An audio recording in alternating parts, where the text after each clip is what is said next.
வணக்கம்.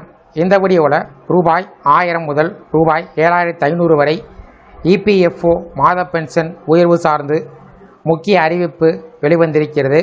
இந்த அறிவிப்பை யார் வெளியிட்டிருக்காங்க, இபிஎஃப்ஓ மாத பென்ஷன் உயருமா, அதற்கு வாய்ப்புகள் உள்ளதா என்பது சார்ந்து தகவல்கள் கிடைத்துள்ளன. அது சார்ந்து முழு விவரங்களையும் பார்க்கலாம். இந்த வீடியோவை தொடர்ந்து பார்க்குறதுக்கு முன்னாடி நம்ம சேனலை இதுவரைக்கும் சப்ஸ்கிரைப் பண்ணாதவங்க இந்த வீடியோக்கு கீழே இருக்க ரெட் கலர் சப்ஸ்கிரைப் பட்டன் அழுத்தி சப்ஸ்கிரைப் பண்ணிக்கோங்க. இபிஎஸ் 95 திட்டத்தின் கீழ் கிடைக்கக்கூடிய குறைந்தபட்ச ஓய்வூதியத்தை 1000 ரூபாயிலிருந்து 5000 ரூபாய் முதல் 7500 ரூபாய் வரை உயர்த்த வேண்டும் என்று கோரிக்கை பல ஆண்டாக ஓய்வூதியரிடம் இருந்து வந்தது. விலைவாசி உயர்வு காரணமாக தற்போதைய தொகை வாழ்வாதாரத்திற்கு போதவில்லை என்பது அவர்களின் முக்கிய வாதம்.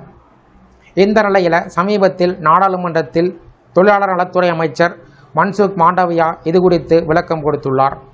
அவர் இது குறித்து கூறியிருப்பதாவது: முதலில் ஓய்வூதிய நிதியின் நீண்டகால நிலைத்தன்மை மிகவும் முக்கியம். தற்போது ஓய்வூதியத்தை அதிகரித்தால் அது நிதியில் கூடுதல் சுமையை ஏற்படுத்தி எதிர்காலத்தில் நிதி நெருக்கடி உருவாகக்கூடும். இரண்டாவது, மத்திய அரசு ஏற்கனவே குறைந்தபட்ச ரூபாய் 1000 ஓய்வூதியம் வழங்குவதற்கு பட்ஜெட்டில் இருந்து கூடுதல் நிதி வழங்கி வருகிறது.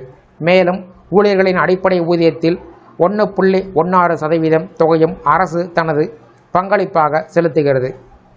மூன்றாவது, இபிஎஸ் 95 திட்டத்தின் நிதி அமைப்பு முக்கியமாக முதலாளிகளின் பங்களிப்பை சார்ந்தது.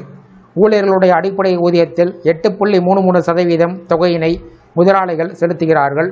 ஊழியர்கள் நேரடியாக பங்களிப்பு செய்யாததால் நிதியினை கவனமாக நிர்வகிக்க வேண்டிய அவசியம் உள்ளது.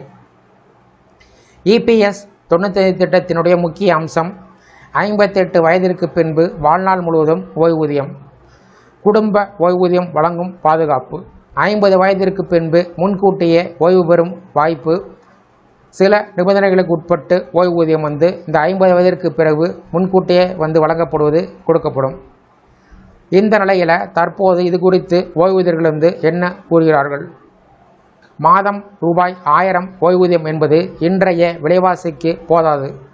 கௌரவமான வாழ்க்கைக்கு குறைந்தது 5000 முதல் 7500 ரூபாய் அவசியம் என்பது அவர்களுடைய கோரிக்கை.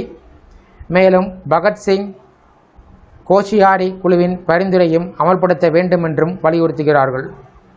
தற்போதைய நிலை என்னவென்றால், மத்திய அரசினுடைய விளக்கத்தின்படி உடனடி ஓய்வூதிய உயர்வு எதுவும் கிடையாது. குறைந்தபட்ச ஓய்வூதியம் ரூபாய் 1000 தொடரும். இருப்பினும் எதிர்காலத்தில் பணவீக்கம் மற்றும் நிதி நிலைமையை பொறுத்து மறு பரிசீலனை செய்ய வாய்ப்புகள் உள்ளது என்பது குறிப்பிடத்தக்கது.